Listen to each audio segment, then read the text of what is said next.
नमस्कार, मैं न्यूरोथेरेपिस्ट विवेक आज के सेशन की शुरुआत करता हूँ, जिसकी लिंक मैंने आप लोगों को पहले प्रोवाइड कराई थी। इस लिंक में हमने जो टॉपिक यूज किया था वो टॉपिक था कि हमारा भोजन कैसा हो। तो हम ओवरऑल जितने भी चीजें कर रहे होते हैं उसमें मोस्ट इम्पॉर्टेंट चीज हमारा फूड होता है कि हम किस तरह का खाना खा रहे हैं। तो बेसिक हमने इस टॉपिक को यूज किया कि हमारा अगर भोजन सही होगा तो हमें बीमारियां कम आएगी। इसलिए हमने ये टॉपिक चूज किया, क्योंकि हम न्यूरोथेरेपी ट्रीटमेंट अच्छा भी करेंगे, उसके बाद अगर आप अनकंडीशनल फूड खाएंगे तो भी आप बीमार पड़ने के चांसेस आपको बहुत ज्यादा होते हैं। तो हमने ये चीजें की कि हम भोजन पे अपना आज का टॉपिक लें कि हमारा भोजन कैसा हो। तो हमने ये टॉपिक चूज किया है। इसके लिए मैं इनवाइट करूंगा विक्रम सर को।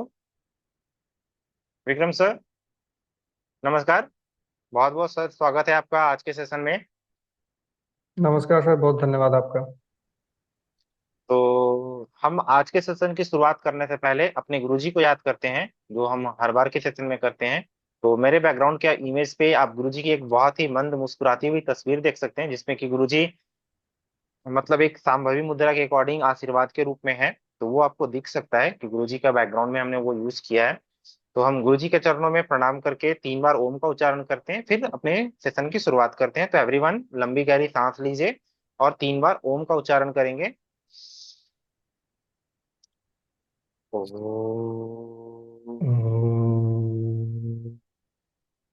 ओम। ओम, ओम,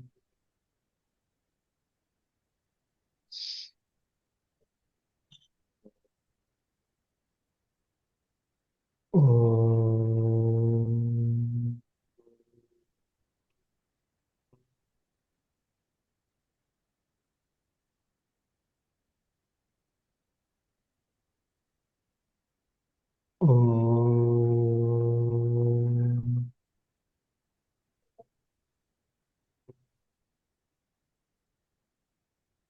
जय गुरु जी। तो हम आज के सेशन में जो हमने ये टॉपिक यूज किया कि हम अपना भोजन किस तरह से यूज करें ताकि हम बीमार कम पड़े। तो इससे पहले मैं अपने ज्यादातर सेशन में गुरुजी को याद करके ओम की ध्वनि उच्चारण करता हूँ। इसका एक छोटा सा कॉन्सेप्ट आपको क्लियर कर दूं। ओम एक ऐसा साउंड है जिसमें कि 3 अक्षर होते हैं, अ, उ और म। शरीर में 3 दोष होते हैं, वात पित्त और कफ। शरीर पूरे सृष्टि को संचालन करने के लिए त्रिदेव ही हैं, ब्रह्मा विष्णु महेश। तो शरीर में 3 चीज की महत्ता बहुत ज्यादा है। इसलिए हम शरीर को बैलेंसिंग इसी तरीके से कर रहे होते हैं, ये नंबर बहुत अच्छा होता है। तो हम 3 बार ओम का उच्चारण करते हैं। ओम के उच्चारण करने से हमारी बॉडी की जो नाड़ी होती है ये वैगस नर्व को भी एक्टिवेट करने का काम करती है, क्योंकि ओम साउंड आपके ईड़ा और पिंगला दोनों को बैलेंस करता है, जिससे कि सुषुम्ना नाड़ी एक्टिवेट होती है और दोनों के बैलेंसिंग बनते हैं। तो आज के सेशन की हम शुरुआत करते हैं विक्रम सर के साथ। तो विक्रम सर जो है एक बहुत न्यूट्रिशन एक्सपर्ट हैं। तो आज के सेशन में ज्यादातर विक्रम सर एक्सप्लेन करेंगे कि हम अपना खाना किस तरीके से चेंज करें और किस तरीके से हम इस चीजों को इतने अच्छे से अपने लाइफ में मैनेज कर पाए कि हमें बीमारियां ना हो। तो विक्रम सर को मैं सेशन हैंड ओवर करने से पहले आपसे एक रिक्वेस्ट करना चाहूंगा आप सबसे कि अगर आपकी कोई भी प्रश्न हो तो आप हैंड राइज कर सकते हो, या फिर आप अपने चैट बॉक्स में अपना क्वेश्चन डाल सकते हो ताकि हम आपका क्वेश्चन पिक करें। वैसे बीच में हम आपका क्वेश्चन आपके क्वेरीज के आंसर मतलब आपकी जो क्वेरी होगी उसके अकॉर्डिंग भी आंसर करेंगे। तो आई होप आप इस चीज को फॉलो करेंगे तो हमें सेशन को कंडक्ट करने में बहुत आसानी होगी। तो विक्रम सर, तो आज के सेशन से सर सबसे पहला सवाल कि हमारा भोजन कैसा हो इस पे बात करते हैं, क्योंकि हमारे पास जितने सारे लोग ने ज्वाइन किया है वो आउट ऑफ मतलब हमारे लोकल रीजन, हम बिहार झारखंड से बिलोंग करते हैं। तो हमारे लोकल रीजन से छोड़कर ये सारे पूरे ऑल ओवर इंडिया से कनेक्टेड हैं। तो इनके रीजन के अकॉर्डिंग और हम जो चीजें एक्सेप्ट करते हैं कि हमारा भोजन कैसा हो, तो इस पे बात करते हैं सर। पहला सवाल, हमारा भोजन कैसा हो सर। जी। बहुत धन्यवाद सर आपका। आपने चीज़ों को ऐसे एक्सप्लेन किया और हमारे पे सारा कुछ, और जो भी चीज़ें आप कर रहे हैं वो श्रेय हमारे पे डाल देते हैं। ये आपकी बड़ी महानता है। खैर, कैसा भोजन होना चाहिए ये तो आज के सिनेरियो में बहुत ही, कि आप देखेंगे कि ऐसा प्रश्न बन चुका है। आप वैसे भी इस टॉपिक को अगर यूट्यूब या कहीं पे आप अगर ढूंढते हैं, गूगल सर्च करते हैं, तो मतलब बहुत सारे ऐसे आपको उसमें वीडियोस मिल जाएंगे, बहुत सारे ऐसे आपको उसमें जवाब मिलेंगे कि कैसा भोजन होना चाहिए। लेकिन वाकई में होना कैसा चाहिए, जैसे हमने बहुत सारी बुक्स को स्टडी किया, उसके बाद मुझे समझ में ये आया अभी तक कि जैसे मानना ये है सर कि ज़्यादातर जो फोकस हो रहा है आज के सिनेरियो में, लोग प्रोटीन और इन सब चीज़ों पे ज़्यादा फोकस कर रहे हैं कि हमारे डाइट में थोड़ा प्रोटीन की अमाउंट थोड़ा ज़्यादा होना चाहिए, बाहर से पाउडर का एडिशन होना चाहिए, मसल्स बिल्डअप करने के लिए उसका बहुत ज़्यादा योगदान, और स्वस्थ रहने में भी कहीं ना कहीं से कि हमारे मसल्स का बड़ा कंट्रीब्यूशन है, तो प्रोटीन लेना एक आवश्यक अंग हो जाता है, ऐसा मतलब कि सोचते हैं लोग। फिर आता है कि बैलेंस डाइट होना चाहिए, उसमें हमारा माइक्रो न्यूट्रिएंट्स भी सफिशिएंट अमाउंट में हो, मैक्रो न्यूट्रिएंट्स भी सफिशिएंट अमाउंट में हो, उसके अलावा एंटीऑक्सीडेंट हो, और बाकी प्रोटीन, कार्बोहाइड्रेट और ये सारी चीजें फैट तो है ही। तो हमें जैसे चयन ये करना सर कि हम सोर्स का इस्तेमाल करें, और हमारे ये सारी चीजें जो हमने आपको अभी बताई, वाकई में ये तो होना ही चाहिए। दूसरा कि हमारा सिस्टम भी रेडी होना चाहिए कि इन सारी चीजों को एक्सेप्ट करे। मान लो कि अगर फैट लेना है और फैट का हमने सोर्स मैंने कुछ ढूंढ लिया कि चलो फैट तो आपको ये डेयरी प्रोडक्ट में भी मिल जाएगा, उसके अलावा आपको मटन, मुर्गी, चिकन और ये फिश, इन सब चीज में भी मिल जाएगा। तो मतलब सेलेक्ट कहाँ से करना है कि हमको प्लांट बेस्ड भी बहुत सारे हैं जिनसे आप ले सकते हैं, एक मतलब कि गुड क्वालिटी फैट का इस्तेमाल कर सकते हैं। तो इन सब चीजों को देखते हुए अगर देखा जाए, तो भोजन रीजन वाइज भी होता है कि किस रीजन के आप रहने वाले हो, और आपकी जियोग्राफिकल लोकेशन के अकॉर्डिंग आपका बॉडी का बनावट होता है। ये तो आपने ही सर एक बारी एक शायद वो सेशन हो रहा था, उसमें शायद आपने वो बताया भी बिल्कुल था। बिल्कुल बिल्कुल। मुझे लगता है कि ये चीज़ें बहुत ही रिलेवेंट है, बहुत ही अच्छा बताया आपने। तो मतलब हमारा जियोग्राफिकल लोकेशन के अकॉर्डिंग हमारे बॉडी का मतलब कि तो निर्माण होता है, कंस्ट्रक्शन होता है, वहाँ पे क्या चीज़ें अवेलेबिलिटी है, मतलब बॉडी हमको उस तरह से डिजाइन करती है। तो हम ये नहीं बोल सकते कि सभी को, सॉरी, एक तरह का भोजन मतलब कि लेना चाहिए, लेकिन एक मतलब जनरलाइज हम वे बताएं आपको सर, तो हमारी जो प्लेट्स होती है, जो हमारी थाली लगती है, उसमें अगर हम कोशिश करें कि हम जो चीज़ ले रहे हैं, जैसे कि हमारे प्लेट्स में क्या होते हैं, फ्रूट होते हैं, वेजिटेबल्स होते हैं, उसके अलावा मतलब कार्बोहाइड्रेट और प्रोटीन, ये चीज़ें, फैट तो उसमें आ ही जाता है। मतलब कि आप अगर कोई चीज़ ले रहे हो, जैसे कि आप अगर डेयरी प्रोडक्ट ले रहे हो, या फिर अगर आप सीड्स नट्स वगैरह ले रहे हो, तो इसमें आपको फैट मिलता है। वो डिपेंड करता है कि आप किस तरह का सेलेक्ट करते हो। तो अगर हम एक जैसे थाली लगाएं, उसमें हम फ्रूट की मात्रा थोड़ा कम रखें, वेजिटेबल थोड़ा सा ज़्यादा रखें, और उसके अलावा हम उसमें थोड़े गुड क्वालिटी का जो फैट है उसको इंक्लूड करें, चाहे कहीं के हो हम, जैसे ये नहीं बोलते बहुत सारे, अगर आप देखेंगे कि उसमें फिश को बोलते हैं कि फिश के लिए आपको एक अच्छा सोर्स है फैट का, तो हम उसको इंडोर्स नहीं करते हैं। कभी कभार जो कोई अगर लेना चाहता है कहीं किसी उस लोकेशन का है, जैसे कि बंगाल से रहने वाले कुछ लोग हैं, तो बाय द वे उनका हर एक उसमें फूड में ही, मतलब आप देखोगे कि जितने भी उनके पूजा पद्धति से लेकर तमाम चीजों में उन्होंने उन चीजों को इंक्लूड कर रखा है, मतलब उनका एक आप कहो कि रिचुअल बन चुका है। बिल्कुल तो बिल्कुल। हम उनको डिनाय नहीं करते हैं, लेकिन हम ये इनको इंडोर्स भी नहीं करते हैं कि इसको लेना ही चाहिए और यही आपके लिए सही है। तो बिना ओवरऑल उसके भी सर, आप, हाँ, उसके तो अलावा सर मैं एक चीज और कर दूं कि उसमें फ्रूट्स को मैंने कम करके रखा, वेजिटेबल्स को ज्यादा किया, कार्बोहाइड्रेट को आप कम कर लीजिए, और प्रोटीन वाला जो फूड है उसको ज्यादा इंक्लूड करके एक थाली बना सकते हैं, और एक गुड क्वालिटी का फैट आपका वो थाली में होना चाहिए। आप बता रहे हो कि भोजन हमारा जो थाली में होना चाहिए वो कैसा होना चाहिए। बहुत सारे लोग फिश प्रीफर करते हैं, बहुत सारे लोग को रॉ फूड चाहिए। तो बेसिकली आज के डेट का ट्रेड है ना, कि लोगों को ऐसे फ्रूट्स की डिजायर होती है जो कि इम्पॉसिबल है। इम्पॉसिबल दैट मीन्स जल्दी पॉसिबिलिटी ही नहीं है। अब लोगों को, बहुत सारे लोगों को ये मिथक बना हुआ है ना कि जैसे डेंगू होती है तो कीवी खाना चाहिए, कीवी में माइक्रो न्यूट्रिएंट बहुत ज्यादा है। ठीक है, I accept it, micro nutrient होते हैं। बट लेकिन क्या ये पॉसिबिलिटी है कि हर लोग कीवी ही खाएं? दैट मीन्स मेरा क्वेश्चन है रीजनल और सीजनल से रिलेटेड।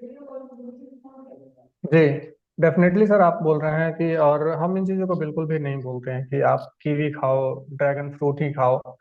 कोई जरूरी नहीं है। आप जिस लोकेलिटी में रहते हो आपको वहाँ का, जैसे मान लो कि हमारे यहाँ अमरूद मिलता है अच्छा क्वालिटी का, तो डेफिनेटली हम अमरूद प्रीफर करेंगे। उसमें भी वो न्यूट्रिएंट्स जो हमारे शरीर के लिए अच्छा पोषण दे सकता है, डेफिनेटली उसमें सारा कुछ है। हम अगर सेब नहीं खा सकते, हो सकता है कि हम जिस जियोग्राफिकल लोकेशन में रह रहे हैं उसमें सेब नहीं होता है, अच्छे क्वालिटी का हमको मिल भी नहीं सकता। तो हम अगर ताजे अमरूद पेड़ के पके हुए हैं, तो आप उसको ये नहीं कह सकते हो कि सेब खाने वाले को ज्यादा विटामिन सी मिलेगा, ज्यादा मिनरल्स मिलेंगे, ज्यादा ज्यादा न्यूट्रिएंट्स मिलेगा, और जो अमरूद खा रहा है उसको कम मिलेगा। ये मतलब कि बिल्कुल भी नहीं हो सकता है। तो आप ऐसा कर सकते हो कि आपके जो मतलब लोकेशन में जो चीज मिल रही है आसानी से मिल रही है, बिना किसी मतलब केमिकल के मिल रही है, जैसे लेस केमिकल ही है। अगर कोई भी कहीं अगर उसकी खेती कर रहा है तो वहां पे उसकी मजबूरी है, कुछ ना कुछ उसमें पेस्टिसाइड और कुछ ना कुछ उसमें हर्बिसाइड्स वगैरह का इस्तेमाल कर ही रहे हैं वो। तो हाँ, आपके तक पहुंचाने के लिए एक तो दूसरा कि मतलब उनको प्रिजर्व करने का बड़ा वो है कि भाई वहां तक सुरक्षित पहुंचाया जाए किसी तरह से। जो रिटेलर होंगे जो आपके तक पहुंचाएंगे, जैसे कीवी को लेके डब्बे में पैक करके आप तक पहुंचाया जाता है, तो एक तो वो उसकी जो ताजगी होती है, जो ताजा फ्रूट होता है या फिर कोई भी आप वेजिटेबल्स ले रहे हैं, आपको कहीं दूसरे लोकेशन से आ रहा है, अब उसको तरह तरह से मतलब प्रोसेस किया जा रहा है ताकि आप तक उसको ताजा रखा जाए। तो वो चीजें तो कम से कम एटलीस्ट हम बचा लेंगे, हम अपने लोकल एरिया का अगर फ्रूट एंड वेजिटेबल ले रहे हैं, तो ये चीजें हमारी मतलब जो है वो बच जाएगी और हमारे सेहत के लिए ज्यादा बेहतर होगा। तो दूसरी सवाल यहाँ पे सर आती है कि हम उस प्रोसेस से बचने के लिए हम ऐसा क्या करें कि आज के डेट में, जैसे हम सिंपल एक एग्जांपल लेते हैं, क्योंकि मैंने ये चीजें एनालिसिस की एज ए न्यूरोथेरेपिस्ट भी और एज ए न्यूट्रिशन एक्सपर्ट भी, कि हम आज के डेट में जो केले खा रहे होते हैं, हम तो बिहार झारखंड से बिलोंग करते हैं, तो बिहार झारखंड में एक्चुअली हमारे लिए तो छठ महापर्व है। कहते हैं कि हमारे लिए अगर दिवाली दशहरे की छुट्टी मिले या ना मिले फर्क नहीं पड़ता, लेकिन छठ की छुट्टी तो हमारे लिए बिहारियों के लिए रजिस्टर्ड है, चाहिए ही चाहिए। तो छठ को देखकर ध्यान में आता है कि छठ में हम भगवान सूर्य को जब अर्पण करते हैं एज अ प्रसाद, तो केले की पूरी कांधी लेते हैं, और वो छोटे वाले केले की कांधी होती है। तो छोटे वाले जो इलायची केले होते हैं उससे रिलेटेड अगर हम उस चीज से प्रीफर करते हैं, तो हम ये देखते हैं कि आज के डेट में जो मार्केट में केले मिल रहे हैं, वो केले और वो केले में दोनों में ह्यूज डिफरेंस है। उसकी मिठास अलग होती है छोटे वाले केले की, और बड़े वाले की अलग होती है। तो ऐसा क्या हो रहा है कि वो केले मार्केट में आ रहे हैं और ये केले नहीं आ रहे हैं? तो लोगों को ऐसा क्या करना चाहिए कि वो, मतलब जीएम फूड जो मैं बोल रहा हूँ, जेनेटिक मॉडिफाइड फूड, आज के डेट में जो केले आ रहे हैं, ये चीजें देखने पे साफ दिख जाती है कि उस केले के अंदर सीड्स नहीं दिखते। जबकि छोटे वाले इलायची केले के अंदर उसके हर स्लाइड्स पे अगर जितनी आप स्लाइड्स करेंगे, बीच में छोटे छोटे काले काले उसके सीड्स दिखने शुरू होते हैं। That means GM food.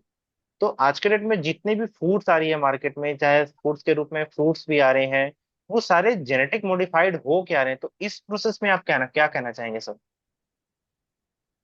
Definitely sir, बिल्कुल। क्योंकि जितना भी ग्लोबलाइजेशन हुआ है और जब से हमारा ये रिवोल्यूशन हुआ है, जो हरित क्रांति आया या फिर तरह तरह के चावल गेहूं का क्रांति लाए लोग, तो मतलब कहने का यह है कि हमारे को ऐसा बताया जाता है वहां से कि हमें मतलब इनको करना जरूरी है, क्योंकि हर एक लोकल आदमी तक, हर एक इंडिविजुअल तक हम तभी पहुंचा पाएंगे क्योंकि उसका उत्पाद ही नहीं उतना हो पाएगा। जैसे कि अगर हम मान के चले कि हमारे घर में जो लोकल जैसे धान और चावल के सीड होते हैं, हम उसको बचा के रखते थे पहले। आज से कुछ साल पहले की बात है, हम लोग मतलब थे उस समय, याद है कि हम खेतों में अपने घर से ही चावल वो या जो धान होते थे जिसको धान बोलते हैं, तो धान को बोरे में करके रखा जाता था कि अगले सीजन के लिए ये हमारा सीड हो गया।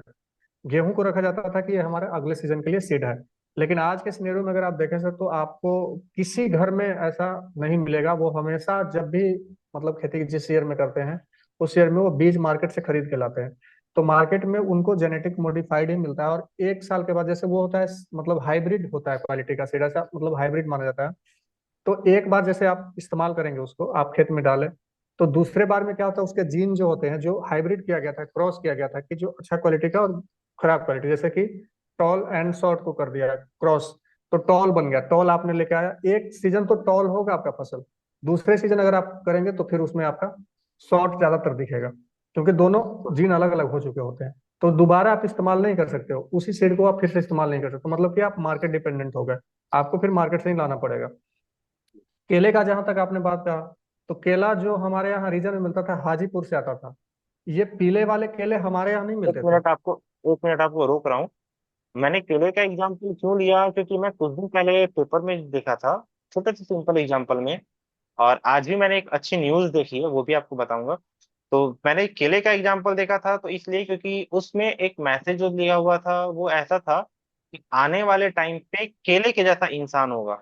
मतलब आज के डेट में लोगों की इनफर्टिलिटी सेंटर की इतनी लाइन लगी पड़ी हुई है कि वो अपने वंश को आगे नहीं बढ़ा पा रहे हैं।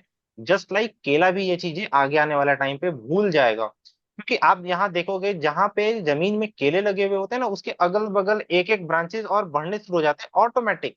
कोई उसे लगाता नहीं है, ऑटोमेटिक अपने रूट से अपने चीजों को बढ़ा रहा होता है।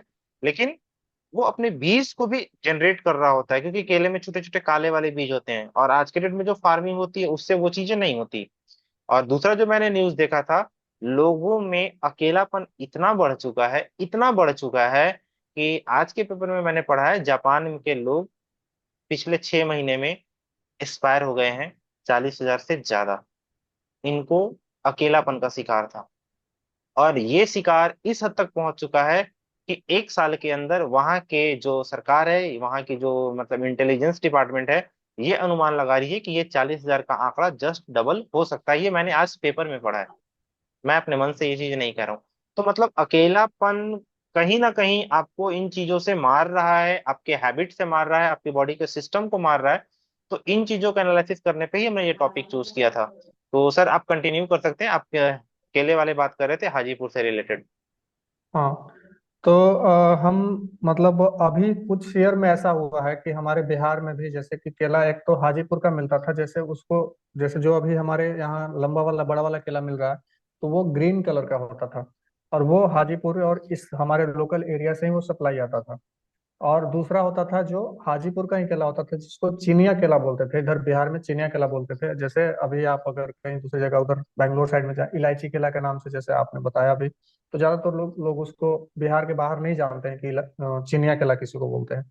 तो उसको इलायची केला के नाम से जानते हैं। तो ये दोनों केला बेसिकली यही दोनों मिलता था। लेकिन आज के अगर सिनेरियो में देखा जाए तो ना ही आपको ग्रीन वाला केला मिलेगा, और ना ही आपको ये वाला चिनिया केला, कोई दोनों दोनों नहीं मिलता है। वो स्पेशल ओकेजन अगर कोई है, कोई त्योहार है, शादियां हो रही है, तो इन सब पे वो स्पेशल डिमांड पे मंगाए जाते हैं, क्योंकि उनकी ज्यादातर खेती नहीं हो रही है और उनकी उपज जैसे कि उस लेवल में नहीं है कि उनको उतना मुनाफा हो सके और मार्केट में वो अपने प्रोडक्ट्स को रख सके, फिर अपने खेती को कंटिन्यू कर सके। तो इसलिए जैसे कि मार्केट का जो बाहर से जितना भी आने वाला जो ये इनफिल्ट्रेशन है, कि हम अपना प्रोडक्ट्स को सारे मतलब कि ऑल ओवर इंडिया में एक जगह से ही हम वो कर रहे हैं, कोऑर्डिनेट कर रहे हैं, बेच रहे हैं, सेल कर रहे हैं। तो यूनी मतलब होता ना कि मोनोपोली जैसा, कि मतलब हमने कुछ चीजें बना ली, अब हम सब जगह हम ही बेच रहे हैं। तो बाकी के जो लोकल किसान हैं उनको उतना मुनाफा होता नहीं है। तो वो अगर हो चाहें कि सकता हम 50-60 रुपए दर्जन अगर हम केला को बेचे, तो उनको उतना में भी उनको फायदा नहीं हो, क्योंकि उनकी पैदावार उतनी है नहीं। और उनको मजबूरी में अगर वो क्रॉस ब्रीडिंग करवाते हैं और उस तरह करते हैं, तो उस तरह का इनका इन्वायरमेंट नहीं है, इकोसिस्टम नहीं है। तो अगर वो करते हैं तो फिर सेम बात आ जाएगी। तो हमारा कहने का ये मतलब है कि जो हमारे इंडिविजुअल क्रॉप्स थे वो धीरे धीरे खत्म होते जा रहे हैं, और खत्म किया जा रहा है। ये एक संजोग नहीं है सर, ये मतलब एक सोचा समझा, मतलब हम तो ऐसा जब से मतलब इसको देखते आ रहे हैं तो हमको लग रहा है कि साजिश की तरह ही है, कि हमारे जो जितने भी इंडिविजुअल क्रॉप्स थे वो छीन लिए गए। अब हमारे पास कुछ नहीं है। अब जितना भी है। बचा हुआ है हाइब्रिड क्रॉप ही बचा हुआ है। और हम ये भी देख रहे हैं कि बड़े बड़े साइलम बनाए जा रहे हैं अंटार्कटिका में। आप अगर देखें उसका कुछ हिडन न्यूज है, जो कि ऐसा बताते हैं कि जो अंटार्कटिका रीजन है उधर मतलब हमेशा बर्फ जमा हुआ था, तो बड़े बड़े साइलम बनाए जा रहे हैं। तो उसमें जो पुराने बीज हैं उनको इकट्ठा कर मतलब कि उसको बोलते हैं क्रायो प्रिजर्वेशन। मतलब जो आपके पुराने सीडलिंग्स हैं उनको आप वहां पे स्टोर कर सकते हैं, सालों साल तक आप वो मतलब लंबा लंबा समय तक आप उसको स्टोर कर सकते हैं। बाद में जब आपको जरूरत पड़ेगा, जब पूरे धरती से खत्म हो जाएगा, तो फिर आप अपना अपने लिए उगाओ, एक कम्युनिटी के लिए। तो वो कर रहे हैं, उसमें बहुत सारे बड़े बड़े कंट्रीज जो हैं वो उसमें शामिल हैं। और ये चीजें जो है मतलब हमारे कंट्री के लिए और हमारे कंट्री के लोगों के लिए बेहतर नहीं है। आप देखेंगे सर, जितने भी फ्रूट्स एंड वेजिटेबल्स आते हैं जो बाहर से इंपोर्ट होके आते हैं, आप यकीन नहीं करोगे कि उनको एक रेडिएशन से होकर गुजरना ही पड़ता है। वो रूल बना हुआ है, आप चाहो ना चाहो। तो ये बिल्कुल चीजें बिल्कुल। हमारे सेहत पे बहुत इफेक्ट कर रहा है। तो हमको तो यही लगता है सर कि अगर हमको सरवाइव करना है, सस्टेन करना है, अगर हमें मतलब किसी बाजार पे डिपेंडेंट नहीं होना, जैसा कि पहले हम नहीं हुआ करते थे, तो हमें एक कम्युनिटी बना के अपना जो खाने पीने की चीजें एटलीस्ट कम से कम हमें खुद ही उस कम्युनिटी में उगाना चाहिए। और तो सर, ये हम ऐसा मानते हैं कि करें तो ज़्यादा हमारा सेहत भी बढ़िया रहेगा और हम ज़्यादा स्वस्थ रहेंगे और लोगों से भी ज़्यादा सुरक्षित रहेंगे। या तो ये चीजें तो फिर बहुत अच्छी है, यानी कि हमें अब लोगों को गाँव की तरफ वापस मुड़ के आना पड़ेगा, क्योंकि हम जितनी चीजें एडवर्टाइज मतलब एडवर्टाइजमेंट के थ्रू कह लें या फिर मार्केट पॉपुलैरिटी के थ्रू कह लें, बेसिकली हमें उन चीजों की तरफ मोटिवेट किया जाता है कि हम अपने डिजीज मतलब अपने लाइफ स्टाइल को ऐसा बनाएं कि हम डिजीज में आए। जिस लाइक एग्जाम्पल आरओ वाटर, पहले तो बहुत आ रहा था आरओ का ऐड कि आरओ वाटर बहुत अच्छा है, आरओ वाटर बहुत अच्छा है, आरओ वाटर बहुत अच्छा है।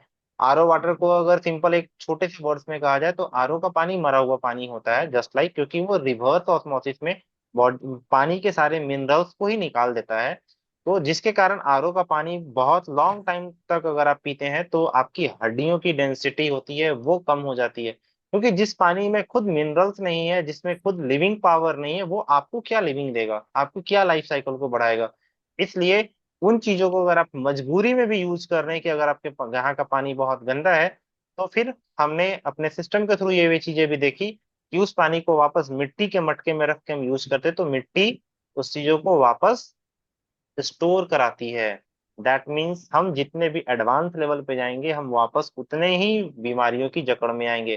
तो आपको वापस गांव की तरफ मूव करना होगा, अपने गांव के सोशल सर्कल वर्कर जो हैं उनसे कांटेक्ट कीजिए, उनके थ्रू आप उनको मोटिवेट कीजिए कि आप अपने सिस्टम को वापस बैकग्राउंड में आइए, मतलब बैक साइड में आइए और अपने आप को हेल्दी बनाइए।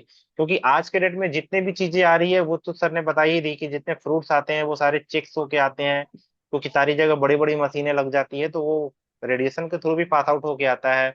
बहुत सारे फूड जेनेटिक मॉडिफाई होते हैं, आपके लोकल रीजन में नहीं आते, आपके लोकल प्रोडक्शन में नहीं आते। तो आपको क्या करना चाहिए? तो सर इसमें एक और चीज बात आती है, जैसे कि बहुत सारे लोग तो अब पैक्ड फूड का डिमांड करते हैं, रेडी टू ईट। मार्केट में एक नया कॉन्सेप्ट बहुत पहले से चला हुआ है, झटपट बनाओ झटपट खाओ झटपट जाओ, क्योंकि सबके लोगों में तो लाइफ स्टाइल इतनी बिजी है कि वो खाने को फोकस ही नहीं करते।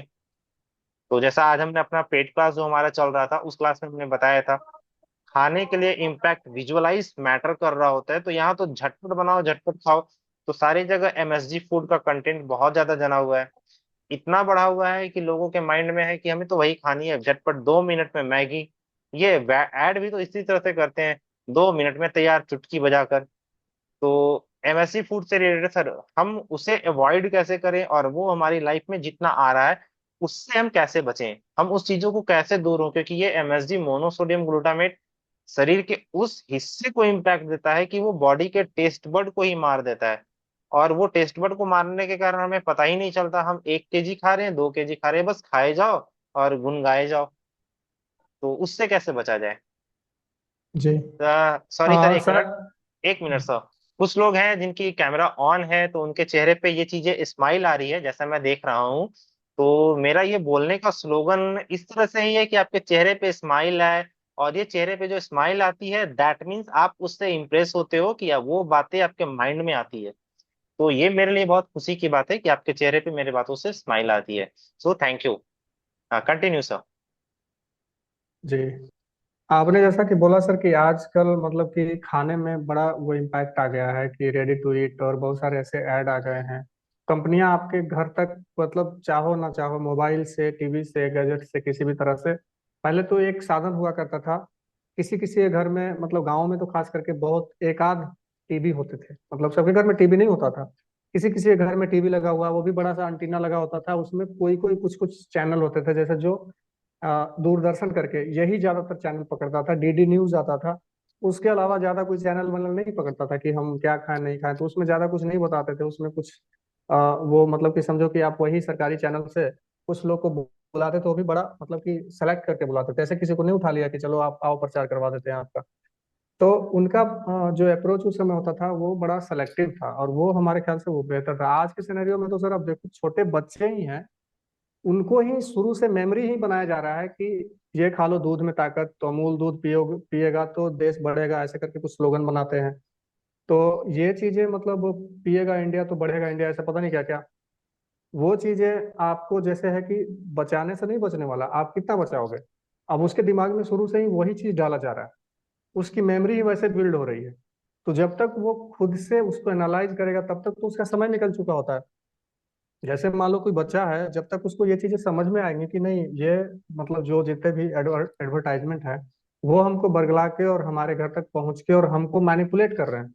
हम क्या खाएं नहीं खाएं वो हमको मतलब वो सिखा रहे हैं कि हम क्या खाएंगे। जैसे हम सेलेक्ट नहीं कर रहे हैं खुद से कि हम क्या खाएंगे, हम मैगी खाएंगे कि हम कोई और चीज खाएंगे। ये मतलब हमको किसी और के द्वारा मतलब इन्फ्लुएंस होकर हम वो चीजें सेलेक्ट कर रहे हैं। तो कुल मिला के है कि हम उसमें अपने मन के नहीं है, हम ऐसा नहीं है कि हम क्या कर सकते हैं नहीं कर सकते, हम वही करेंगे जो हम करवाया जाएगा।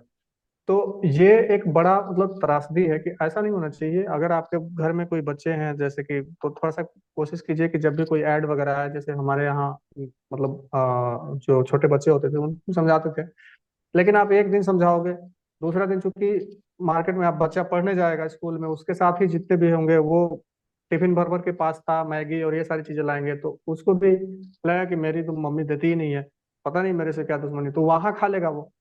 आप घर पे नहीं दोगे वहां खा लेगा। तो मतलब कहने का है कि वो आप ऐसे रोक नहीं सकते, बड़ी आसान नहीं है सर उसको रोकना। जितनी तेजी से ये बढ़ते जा रहा है, आप इसको एक आदमी अकेला अगर चाहे कि हम अपने आप को बचा ले, जैसे ना घर में पूरा कम्युनिटी में आग लगा हुआ है तो आप कहेंगे कि नहीं मेरा घर कैसे बचेगा। तो वो संभव बहुत कम ही है। अगर आपको बचाना है तो पूरा कम्युनिटी को बचाना होगा, और तभी सब जागरूक होंगे। तो फिर जाके हम अपने मतलब जैसे कि लोकल कम्युनिटी पे हम कुछ ऐसी चीजें बनाना सीखेंगे। जैसे घर में ही कुछ कुछ चीजें ऐसा होता है कि ओरिजिनल है हमारा जो है। जैसे आप देखें कि साउथ का कुछ रीजनल अलग है कि ये फूड हमारा तेजी से मतलब बनता है, जल्दी बन जाता है, हम अच्छा उसका स्वाद ले सकते हैं। तो वो ट्रेडिशन खत्म हो चुका है। अगर आपको कुछ बनाना भी होगा तो आप यूट्यूब पे जाएंगे, सर्च करेंगे अच्छा ये कैसे बनता है, तो अब वो अलग तरीके से आपको बताएंगे कि इसमें ये चीजें मिला लो, इसमें ऐसे मिला लो, इसको ऐसे पीस लो। तो आपका ट्रेडिशन तो खत्म हो गया ना वहाँ। आप तो अब फिर अब इन्फ्लुएंस होंगे। तो बिल्कुल। हमारा कहने का ये मतलब है कि अगर आप चाहते हैं कि हमारी परंपरा जीवित रहे, तो वो एक बड़ा टेढ़ा खीर है हमारे ख्याल से। बाकी जागरूक रहिए, और जितना हो सकता है उसको अपना अपना चेतना के हिसाब से, अपना जागरूकता के हिसाब से मैनिपुलेट करके और अपने स्वास्थ्य को ध्यान में रखते हुए चेंज कीजिए। तो जैसा कि आपने बताया कि हमारे अपने जो पुराने कल्चर है उसको जागृत करने के लिए, तो यहाँ पे जितने हमारी माता बहनें लोग जो ज्वाइन की हुई हैं, तो आप सब पे मतलब ये एक तरह से बहुत बड़ी जिम्मेवारी है कि आप घर की, सीधी सी बात कहते हैं ना, मैंने एक बात सुनी थी कि घर की जो महिलाएं होती है ना वो घर की कुत्ता होती है। मतलब एक रफ लैंग्वेज में, जो छोटे से रफ लैंग्वेज में किसी भी कॉमन लेमैन को समझाया जा सके, महिलाएं घर की कुत्ता होती है। अगर घर से कुत्ता हिल गया तो घर के सारे लोग बिगड़ जाएंगे, मतलब सारे लोग छूट जाएंगे, हाथ से बर्बाद हो सकते हैं। तो आप अपने घर के लिए एक ऐसी कुत्ता हो जिससे कि आपके घर के सारे मेंबर आपसे बने हैं। तो कहीं ना कहीं ये जिम्मेवारी, अगर हम अपने सनातन कल्चर को फॉलो करते हैं, तो उसमें हम ये चीजें फोकस कर रहे होते हैं कि हाँ, ये चीजें तोड़ी जाती है कैसे। क्योंकि पहले जो होटल बनते थे, जो मार्केट में फूड्स आते थे, उसमें लिखा जाता था माँ के हाथ का खाना। पहला ये स्लोगन दिया गया था कि माँ के हाथ का खाना, घर जैसा खाना, ऐसे ऐसे स्लोगन दिए गए ताकि आपको वहां से मोटिवेट किया जाए, आप वहां से शुरू हो। और आज का ट्रेंड इतना हो गया है, झटपट बनाओ झटपट खाओ। तो वहां से लेके आज तक की जो सफर हुई है, इस सफर में अगर आप बहुत अच्छे से नोटिस करेंगे, ओवरऑल घर की महिलाएं कुकिंग का नेचुरल कल्चर भूल चुकी हैं। वो घर में मसाले भी डाल रही होती है ना, तो वो चम्मच से, क्योंकि आज के कुकिंग कॉन्सेप्ट में तो ये दिखाई जाती है ना, half tea spoon turmeric, half tea spoon black pepper powder. क्यों भाई? हमारे हाथों में दादी नानी कितना सब्जी बनाना है, 10 लोगों के लिए बनाना है, ये हाथ से ऐसे मसाला उठाकर डाला, नमक डाला, चलाया, परफेक्ट टेस्ट, ऐसा टेस्ट कि जबान पे आए तो सीधे दिमाग में आ जाए। क्या लजीज खाना है। हम ये खाते थे, उंगलियां चाट के खाते थे। अब तो चम्मच से खाने का ट्रेंड आ गया, मसाले चम्मच से डालते हैं तो चम्मच से खाते हैं। तो इस कल्चर को जब तक आप नहीं छोड़ेंगे, इस कल्चर से जब तक आप बाहर नहीं आएंगे, तब तक आपका खाना कैसा भी हो, कोई बेनिफिट नहीं करेगा। तो बेसिकली आपसे मतलब एक्सपेक्ट यही चीज, दो तीन चीजें कर रहा हूँ।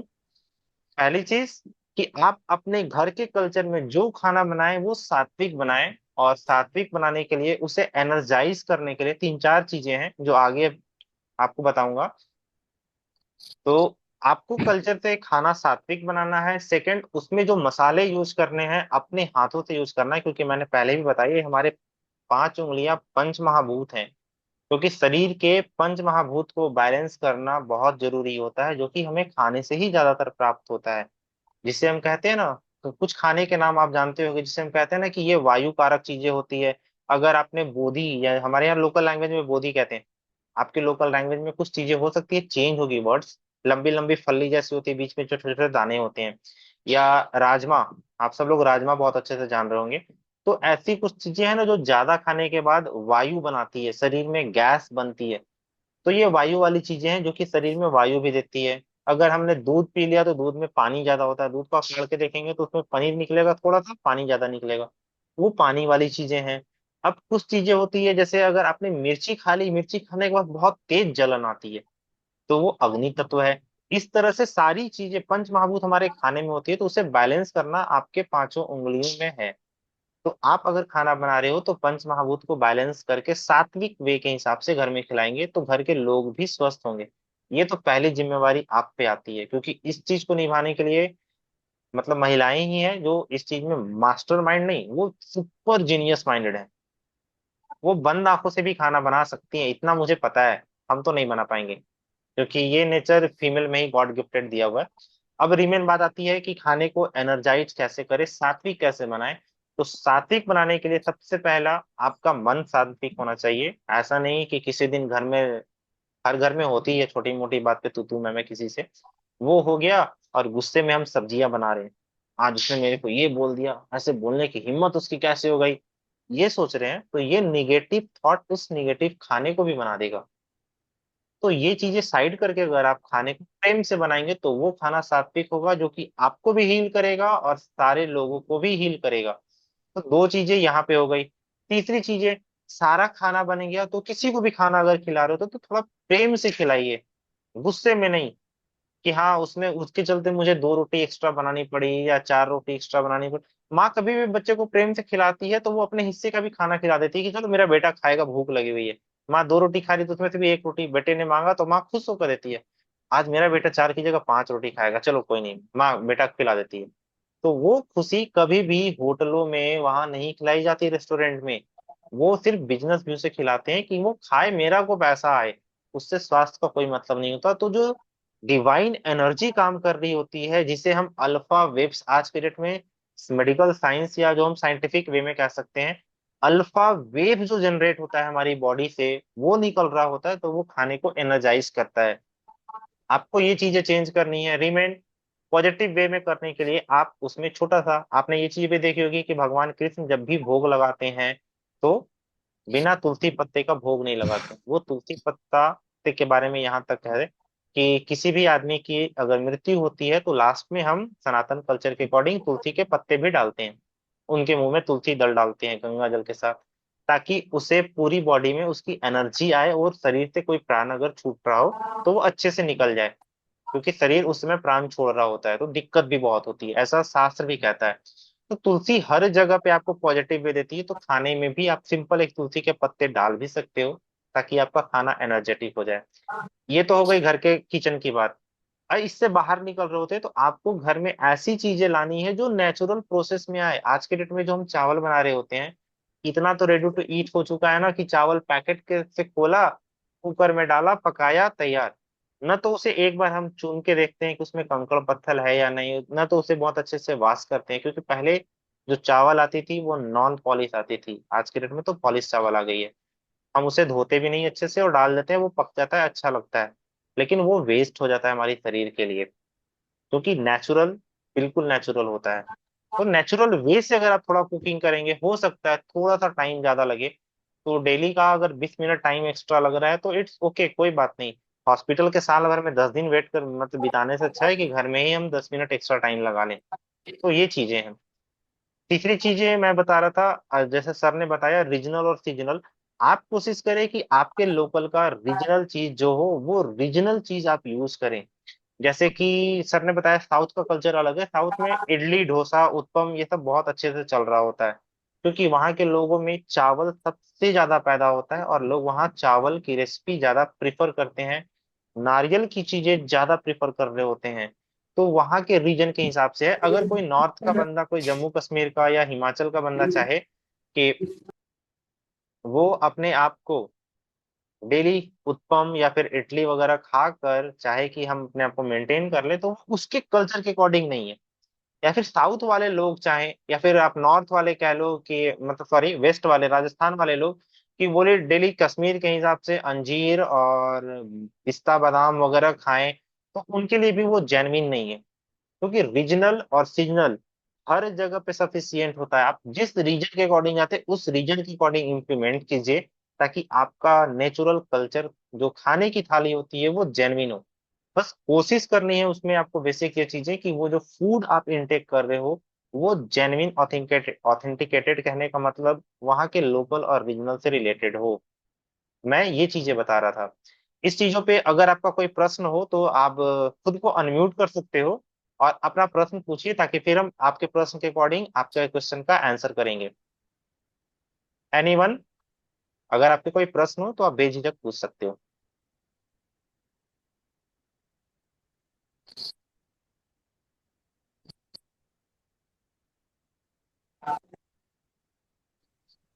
सर, खट्टे फल और मीठे फल को एक साथ खाना चाहिए?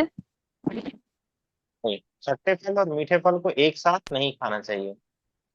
खट्टे फल दो तरह के होते हैं। एक ऐसा खट्टा फल जो कच्चा रहेगा तो खट्टा लगेगा, लेकिन पकने के बाद मीठा हो जाएगा।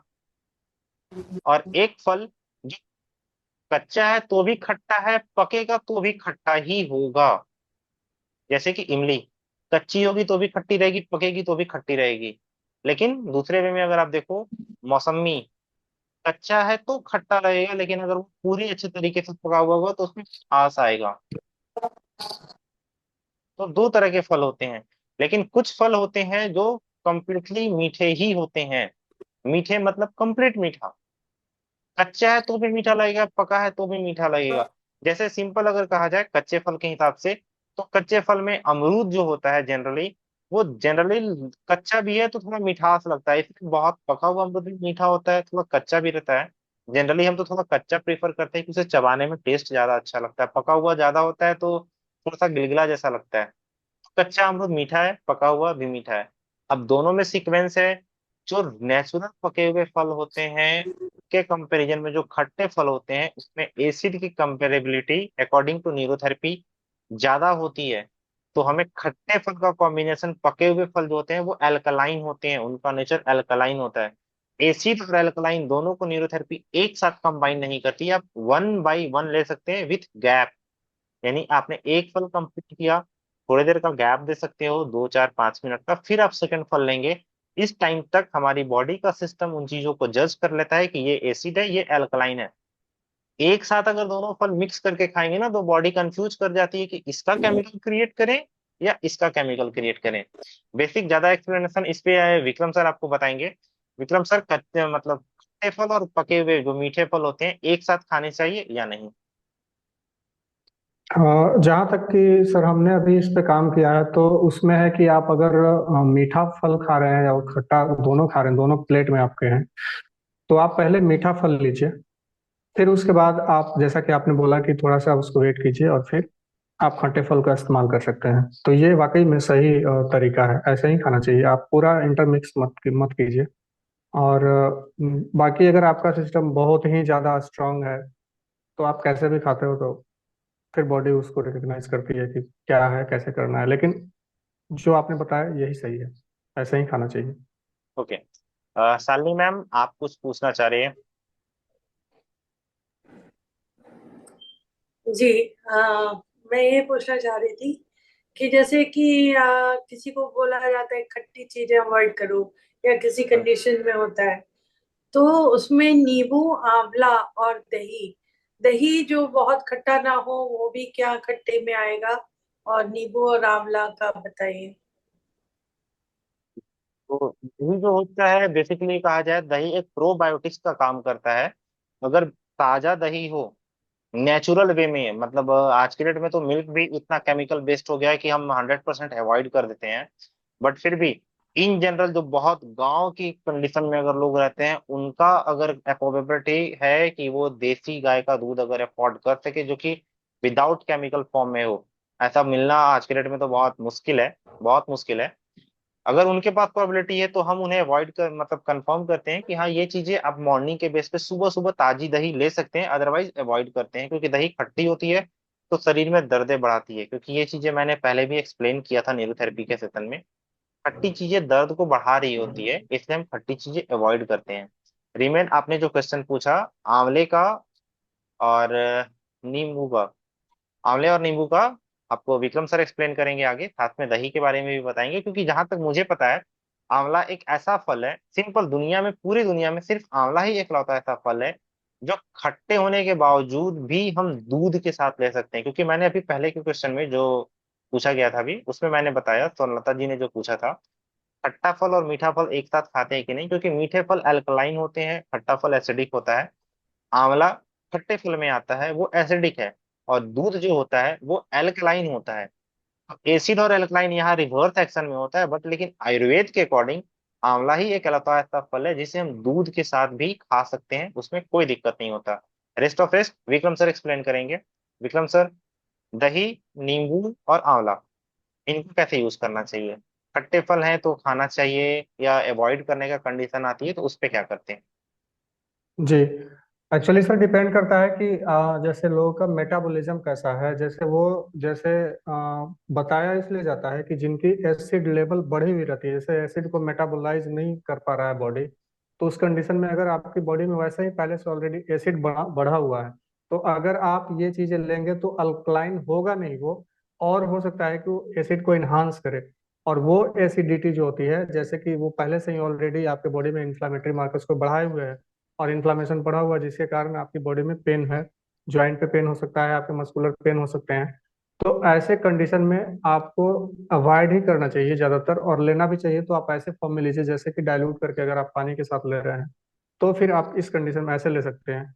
नहीं तो अगर आप डायरेक्ट लेंगे, कि जैसे कि हम लोग नींबू ऐसे निचोड़ के मुंह में जैसे लेते हैं ना, तो वैसे लेना तो ज्यादा बेहतर है कि सलाइवा मिक्स करेंगे तो वो अल्कलाइन ही हो जाता है।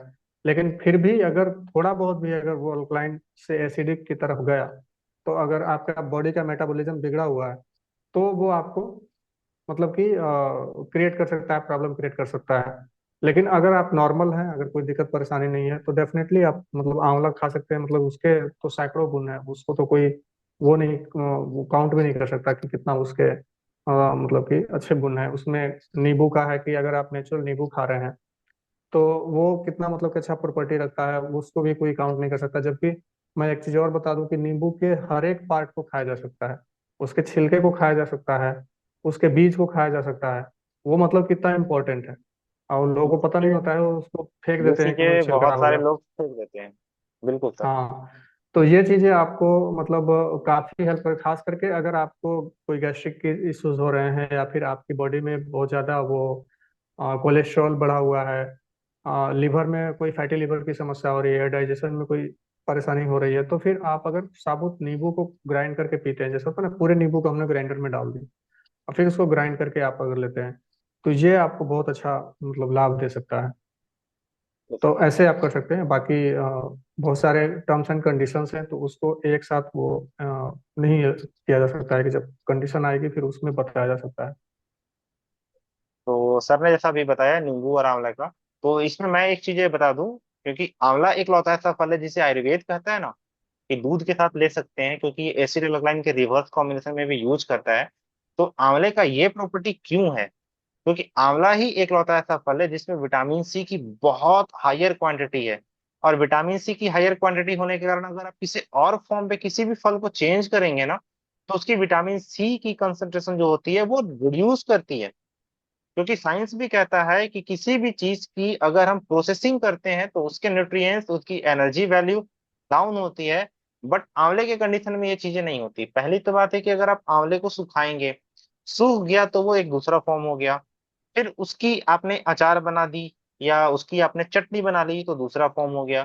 फिर सूखे हुए आंवले को आपने पीस के पाउडर बना दिया तो वो तीसरा फॉर्म हो गया। एनी वन, आप उसे जितने प्रोसेसिंग कर लो, आंवले का गुण जो उसमें विटामिन सी का है वो कभी भी 99% से नीचे नहीं जाता। और सिर्फ 6% की क्वांटिटी में उसका लेस हो रहा होता है, अदरवाइज वो कंप्लीटली स्टोर होता है। इसलिए आंवला बेझिझक आप ले सकते हो, आप नॉर्मल हो, आपको कोई प्रॉब्लम नहीं आएगी। इसलिए आंवला को जस्ट लाइक अमृता आयुर्वेद कहता है, और आप डेफिनेटली ले सकते हो, उसमें कोई दिक्कत नहीं आती। रिमेन ये सर पीयूष अवस्थी जी का एक क्वेश्चन आया हुआ है, सर दिन में कितनी मील लेनी चाहिए और उनकी टाइमिंग क्या होनी चाहिए? तो जी। पीयूष अवस्थी जी आपके सवाल का आंसर विक्रम सर कर रहे हैं। जी। विक्रम सर। डेफिनेटली सर, मैं तो ऐसा मानता हूँ कि जैसे जो भी एक नॉर्मल आदमी है, जिनको बहुत ज़्यादा मतलब फिजिकल कोई लोड नहीं है, फिजिकल कोई वर्क नहीं है, तो हमारे ख्याल से अगर आप 2 टाइम भोजन करते हैं तो सफिशिएंट है। अगर आपकी भूख बहुत ज़्यादा है और आप बहुत ज़्यादा मेहनत करने वाले हैं, आपको लगता है कि नहीं हमको कुछ और खाना चाहिए, तो मतलब मैक्सिमम आप 3 मील्स अ डे ऐसा कर सकते हैं, जिसमें एक मील आप नेचुरल रख लीजिए, जिसमें आपके जो फ्रूट्स होंगे, वेजिटेबल्स हो गए, उसके अलावा सीड्स नट्स के हो गए, उसके अलावा फर्मेंटेड भी आप उसमें ऐड कर सकते हैं, तो ये आपका एक मील हो जाएगा। फिर दोपहर में आप जो अपना घर का बना हुआ दाल चावल वगैरह लेके उसमें ज़्यादातर कोशिश कीजिए कि ग्रीन वेजिटेबल्स वगैरह हो, और प्रोटीन वाली आइटम जैसे कि आप दाल बीन राजमा ये सारी चीज़ें जरूर ऐड कीजिए। ताकि जैसे आपको मैं एक चीज़ और बता दूं कि दाल और चावल जब मिलते हैं तो गुड क्वालिटी प्रोटीन बनता है। हो सकता है कि बहुत सारे लोगों को ये चीज़ें जानकारी नहीं होगी, क्योंकि गुड क्वालिटी प्रोटीन ऐसा माना जाता है कि जो हमारे चिकन होते हैं, मटन होते हैं, डेयरी प्रोडक्ट होते हैं, इसी में मिलता है, मतलब फिश होता है, इसी में मिलता है गुड क्वालिटी प्रोटीन, क्योंकि उसी में सारा इसेंशियल एमिनो एसिड्स होते हैं।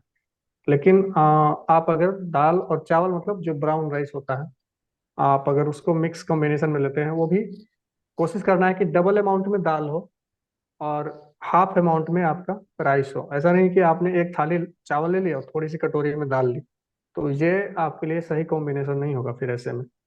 तो ये आप कर सकते हैं। फिर शाम में आपका जो भी रीजनल है, आपके यहाँ का जो शाम का प्रोफेशन है कि हम ये खाते हैं, उसमें कोशिश करना है कि थोड़ा सा मतलब हल्का भोजन करना है।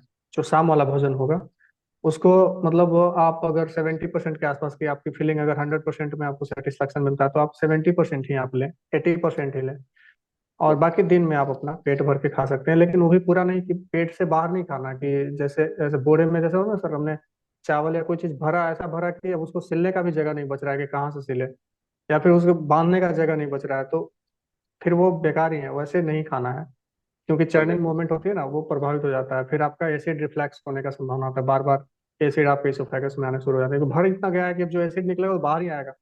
तो एसिड हाँ, को और सिक्रीशन को भरने के लिए थोड़ा जगह खाली रखना ही चाहिए आप। तो पीयूष जी आपका आंसर, क्वेश्चन का आंसर विक्रम सर ने दिया। इसको मैं थोड़ा सा और इलाबरेट कर दूं, क्योंकि सर ने जो भी बताया कि बॉडी में एसिड रिफ्लक्स वाली प्रॉब्लम आ जाती है, तो सिंपल सी बात है, आप मिक्सर में जो भी चीज अगर चटनी बना रहे होते हो ना, मिक्सर टॉप लेवल तक कंप्लीटली उसे नहीं भरते हो, थोड़ा खाली रखते हो, ताकि वो घूमता है अंदर तो वो बाहर ना फेंके। क्योंकि उसके ब्लेड को घूमने के लिए जगह चाहिए, वो पाउडर क्रश करेगा तो वो उसको स्पेस चाहिए। इसलिए आप कंप्लीटली नहीं भरते, लिटिल बिट खाली रखते हैं थोड़ा सा, ताकि वो मूव करे। ठीक इसी तरह से हमारी बॉडी के डाइजेस्टिव सिस्टम के अंदर जो पेरिस्टॉल्सिस मूवमेंट होता है, जो एसिड के कारण हमारा खाना वहां पे डाइजेस्ट होता है, फर्स्ट फॉर्म पे डाइजेस्ट होना शुरू होता है स्टमक के अंदर, तो उन चीजों के लिए आपको कभी भी ओवर, मतलब फूड जितना आपको भूख लगी है उससे ओवर ईटिंग नहीं करनी चाहिए, पहली चीज। और दूसरी चीज कि जो आपने क्वेश्चन पूछा था उसका आंसर विक्रम सर ने बहुत बखूबी कर दिया, तो आई होप आपको ये चीजें क्लियर हो गई होगी। Thank you remain sir, Shalini. Thank you. Thank you. Thank you. Shalini ma'am, आप कुछ पूछना चाह रहे हैं, फिर से पूछ लीजिए। हाँ, एक और प्रश्न है कि फर्मेंटेड और बासी जो हम कहते हैं फूड है, तो बासी या तो नहीं लेना चाहिए, पर फर्मेंटेड भी एक तरह से बासी ही हो जाता है, तो उसमें या क्या सही चीज है? ओके। तो इसका आंसर करने से पहले जो पीहू जी का क्वेश्चन आया था, जिसमें सर ने बताया कि 3 टाइम्स अ मील और 2 टाइम्स अ मील, इसमें जो चीजें सर ने बताई थी उसको मैं थोड़ा सा इलाबरेट करूँ, फिर आपके क्वेश्चन को विक्रम सर को पास आउट कर रहा हूँ। सर ने बताया 2 times a meal, in general हम बॉडी की फिजिकल एक्टिविटी ऐसे नहीं करते कि हमें स्वेटिंग आती है। स्वेटिंग दैट मीन्स आपकी बॉडी से एनर्जी इतने ट्रांसफॉर्म की तरह यूज होगी कि बॉडी को भूख लगेगी।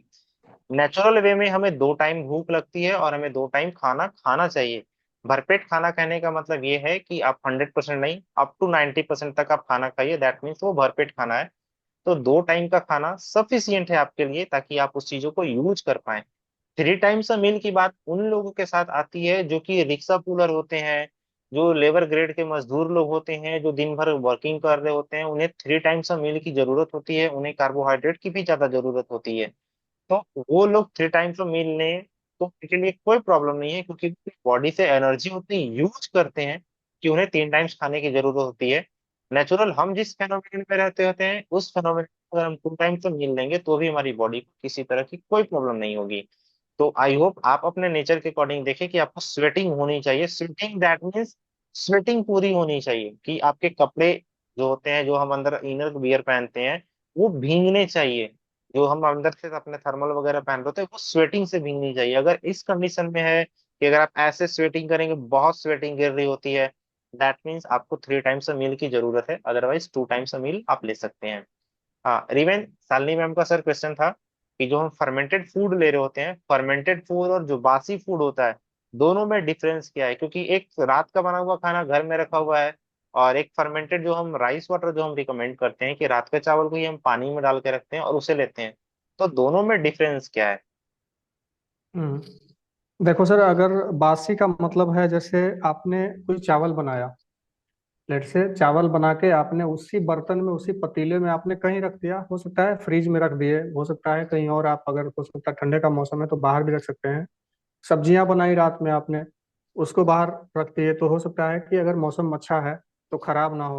अगर मौसम बहुत ज्यादा गर्म है तो आप उसको मतलब कि बचाने के लिए फ्रीजर का इस्तेमाल करते हैं। आप यकीन नहीं करेंगे सर, हम बंगाल में लोगों से जैसे बात कर रहे थे तो उन्होंने क्या बोला कि यहाँ पे मछलियाँ खाई जाती है और कोई भी फ्रेश मछली नहीं होता है। वो महीने भर तक मछली को स्टोर करके, 2-2 महीने 3-3 महीने तक का रखते हैं अपने पास, मछली स्टोर करके अपने घर में फ्रीजर लगाए हुए हैं। और वहां मार्केट से तो पुरानी मछली खरीद के लाए हैं, अपने घर में रख के उसको 1 सप्ताह 2 सप्ताह तक खाते हैं। तो हमारे कहना का ये मतलब है कि आप अगर जैसे फर्मेंट करने के लिए हम एक उसको इन्वायरमेंट क्रिएट करते हैं कि वहां पे हमारा एक गुड क्वालिटी का बैक्टीरिया है। जैसे कि हम अगर बोलते हैं कि आप अचार बनाते हो, आप जो चावल वाला पानी बनाते हो, अम्बली बनाते हो, जो मिलेट की अम्बली बनती है, तो इनको बनाने का एक पूरा प्रोसेस है। अगर आप उस प्रोसेस से मतलब इधर उधर करते हैं, आप छेड़छाड़ करते हैं, आप पूरा सही प्रोसेस नहीं करते, तो फर्मेंटेशन नहीं होगा, फिर डेट मीन की बासी ही हो गया वो, कि आपने पका दिया और फिर उसको बासी खा लिया। क्योंकि फर्मेंटेशन होने का मतलब है कि जब गुड क्वालिटी बैक्टीरिया उसमें डेवलप होगा तो ये एक बायोफिल्म क्रिएट करते हैं, मतलब कि एक सुरक्षा कवच बना लेते हैं। तो एक लैक्टिक एसिड का लेवल हो जाता है जो कि उसमें इन्फिल्ट्रेशन को रोकता है, बाहर से कोई फंगस कोई पैथोजन कोई अटैक नहीं करता। लेकिन आपने रोटी अपने थर्मल फ्लास्क में या फिर जो भी आपका हॉट पॉट है उसमें आपने रोटी को रखा रात में, तो कुछ ना कुछ लीकेज है उसमें, आप बीच बीच में खोल रहे हैं निकाल रहे हैं, तो वहां पे हवा जा रहा है और वहां उसके थ्रू बहुत सारे पैथोजेंस भी जा रहे हैं। तो उनका मतलब उसको कोई बचाने के लिए है ही नहीं, वहां क्या बचाएगा? तो उसको नेचुरल प्रिजर्वेटिव नहीं मिला हुआ है, जबकि आप फर्मेंटेड फूड का इस्तेमाल करते हैं तो वो नेचुरल फर्मेंटेड जो फूड है, जैसे कि दही को बोल लो, जैसे कि आप अम्बली बोल लो, कीफर बोल लो, sauerkraut बोल लो, मतलब जितने भी चीजें हैं जो फर्मेंट होती है, इवन कि हम फर्मेंटेशन का प्रोसेस करते हैं, जो इडली डोसा है इसको बनाने के लिए भी उसका बैटर तैयार करते हैं। तो उसे भी मतलब उसी तरह से प्रिजर्व किया जाता है। और ये एक नेचुरल प्रिजर्वेशन तरीका है कि हम जैसे फूड को बचाने के लिए वो टेक्निक इस्तेमाल करते थे। जो जितने भी जैसे आप ट्राइब्स का देखेंगे, कहीं भी जो ट्राइबल पॉपुलेशन रहता है, तो वो फर्मेंटेड फूड एक ऐड किया हुआ है उनके लाइफस्टाइल में, वो शुरू से, वो मतलब ऐसा नहीं कि बहुत ज्यादा उन्होंने कोई स्टडी करी या बहुत सारा उन्होंने माइक्रोबायोम के बारे में पढ़ा।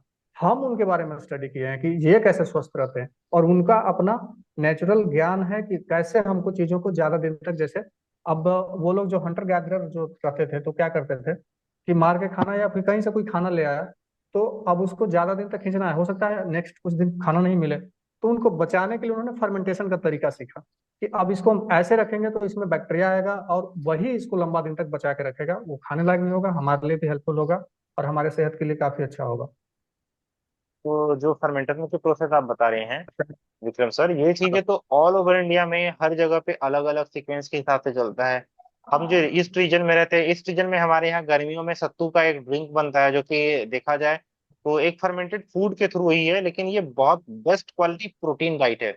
लोगों के मन में आता है कि हम प्रोटीन डाइट लेंगे, बहुत अच्छा प्रोटीन चाहिए हमें। तो प्रोटीन हमें किससे मिलेगा? नॉनवेज से मिलेगा, एग से मिलेगा, फिश से मिलेगा, चिकन मटन से मिलेगा। लेकिन अगर ओवरऑल, अगर आप 100 ग्राम सिंपल चने का जो सत्तू आता है उसकी ड्रिंक बना लें, और 100 ग्राम आप चिकन ले लें और दोनों का मेडिकल एनालिसिस करके देखें, तो मुझे तो 100% यकीन है कि आपको चिकन से ज्यादा बेस्ट क्वालिटी का एब्जॉर्बल कंडीशन में, जो बॉडी को किसी भी तरह से हार्म ना करे, वो प्रोटीन आपको चने में मिलेगा, और वो काफी देर तक बॉडी को एनर्जी देगा without any types of pain. क्योंकि जब भी स्टमक में चिकन जाएगा, वो नॉनवेज है, बॉडी के अकॉर्डिंग डिजाइन नहीं किया हुआ है नेचर के हिसाब से, तो उसे डाइजेस्ट करने के लिए बॉडी को एक्स्ट्रा टाइम लगाना पड़ेगा। तो जो एक्स्ट्रा टाइम बॉडी लगाएगी वो तो अपना एक्स्ट्रा एनर्जी लूज करेगी, तो फिर वो गेन करेगी तो ओवरऑल न्यूट्रलाइज कर लेगा। लेकिन जो आप चने से यूज करेंगे तो वो बहुत अच्छा देगा। इसलिए हमारे लोकल रीजन के अकॉर्डिंग ये हर चीजें जो होती है अपने अपने रीजन में अफोर्डेबल होती है। जैसा फर्मेंटेशन का बताया, साउथ में फर्मेंटेशन में ज्यादातर इडली रिकमेंडेड होती है, लेकिन आज के डेट में जैसे हमने बताया रेडी टू ईट है, पाउडर बना हुआ है, बस घोलो और खा लो, बस घोलो और खा लो। तो ये चीजें अवॉइड कीजिए, अपने नेचर टच में आइए। जब तक आप अपने नेचर टच में नहीं आएंगे और मतलब दिल से सात्विक एनर्जी के थ्रू चीजों को नहीं गेन करेंगे, तब तक ये पॉसिबल भी नहीं है। और रही बात इस चीज का, तो अभी रिसेंटली जन्माष्टमी भी थी है। जन्माष्टमी में जो नेचुरल माखन बनाया जाता था, वो दही को मिट्टी के मतलब हांडी में दही जमाई जाती थी, उसे मथनी से मथ के उसका माखन निकाला जाता था और वो भोग लगाया जाता था। अब माखन का नाम क्या आ गया? बटर। बटर मतलब सीधी सी बात है अमूल बटर। लोगों के मन में तो यही चीज आता है, बटर मतलब अमूल बटर, ये स्लोगन आया, सारे लोगों ने देखा भी होगा। तो उसका भोग लगाया जाता है भगवान को, वो सही नहीं है। तो आप अगर खुद को एनालिसिस करेंगे कि आप गलतियां कहाँ कर रहे हैं, तो आप सुधार पाएंगे। और ये चीज सुधार करेंगे तो आप अपने हेल्थ को इंप्रूव कर पाएंगे, वरना बिगड़ा हुआ भोजन खा के आपका शरीर ही बिगड़ेगा और बीमारियां हमेशा आपके पास आएंगी। Okay. Hello sir. Hello sir. एक मिनट, एक मिनट गौतम जी, एक क्वेश्चन है सारांश जी का।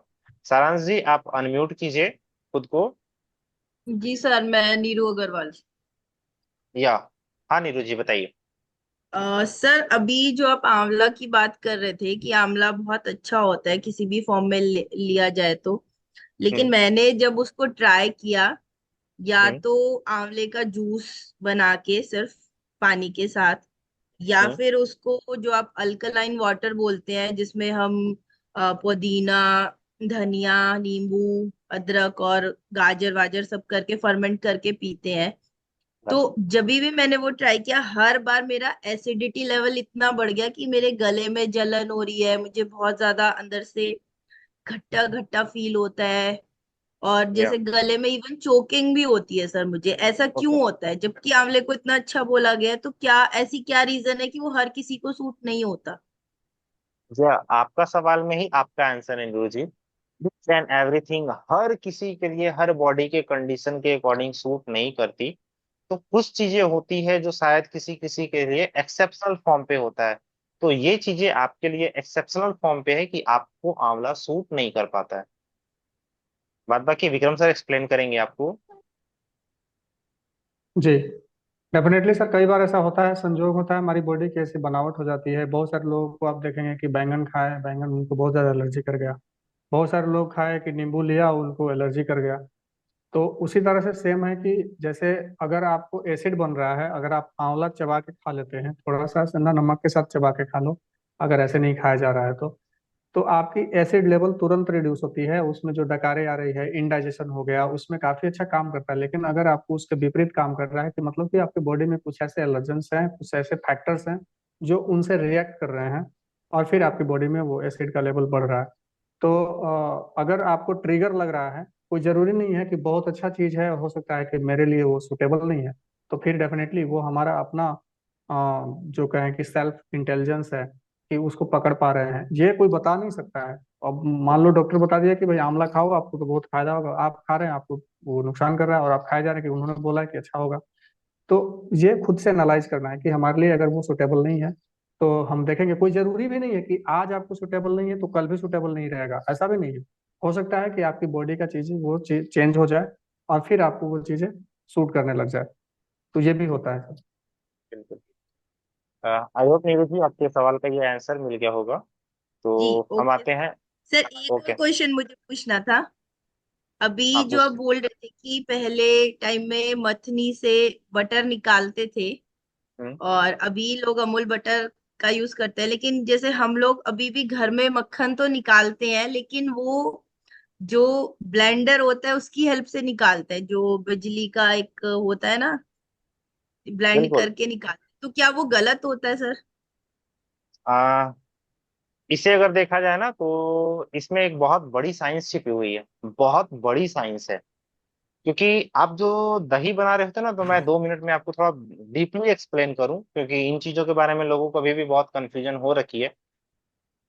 पंचगव्य को बेसिकली आयुर्वेद की ना रीढ़ की हड्डी कहते हैं। आपकी रीढ़ की हड्डी यानी कि आपका बैकबोन, जो आपका स्पाइन है, वो जब तक ठीक है तब तक आप खड़े हो सकते हो, वरना स्पाइन अगर जिस दिन फ्रैक्चर हुआ, बैक पेन आया, आप ऐसे झुक के चलने लगोगे। यानी रीढ़ की हड्डी मजबूत होनी चाहिए। तो आयुर्वेद के रीढ़ की जो हड्डी होती है वो पंचगव्य है। तो पंचगव्य की जो मेडिकल साइंस है वो कहती है कि जब दही को बिलौने से, हाथों से जब मंथन किया जाता है, तो उस मंथन का जो स्पीड होता है ना, उस स्पीड में दही से निकलने वाले जो उसके, एक्चुअली सीधी सी बात हम भाषा में कहा जाए तो उसके जो फैट तत्व हैं जो घी में दिखते हैं बाद में, वो दही में एक्चुअली जब हम मक्खन निकालते हैं तो पानी में डालते हैं। वो अग्नि और वो जल दोनों की परस्पर बैर होती है, वो कभी भी एक दूसरे के दोस्त नहीं होते। वो सिर्फ और सिर्फ उसी जगह पे दोस्ती करते हैं। तो उनकी दोस्ती को मिलाने के लिए, अच्छा सा मिलाने के लिए हम धीरे धीरे रबिंग करते हैं। जबकि ब्लेंडर में जब हम रब करते हैं तो उसकी स्पीड ज्यादा होती है। वो बहुत माइक्रोन्यूट्रिएंट लेवल पे उन चीजों को बर्न करता है। हमें प्रोडक्ट तो दिख जाता है लेकिन वो माइक्रो न्यूट्रिएंट पे बर्न कर जाता है, जिससे निकलने वाला वो प्रोसेस सही नहीं होता। लेकिन अब टेक्नोलॉजी थोड़ी डेवलप हो गई है। उसके स्पीड को बहुत ही स्लो करके बहुत स्लो मोड में चलाया जाता है, तो उस चीजों पे आप यूज कर सकते हो। अदरवाइज अगर आप मत्ती यूज करेंगे तो आपके हाथ के सारे पॉइंट्स, जो बेसिकली एक्यूप्रेशर कहता है कि हाथों में पूरी बॉडी के पॉइंट्स होते हैं, ये भी एक्टिवेट होंगे।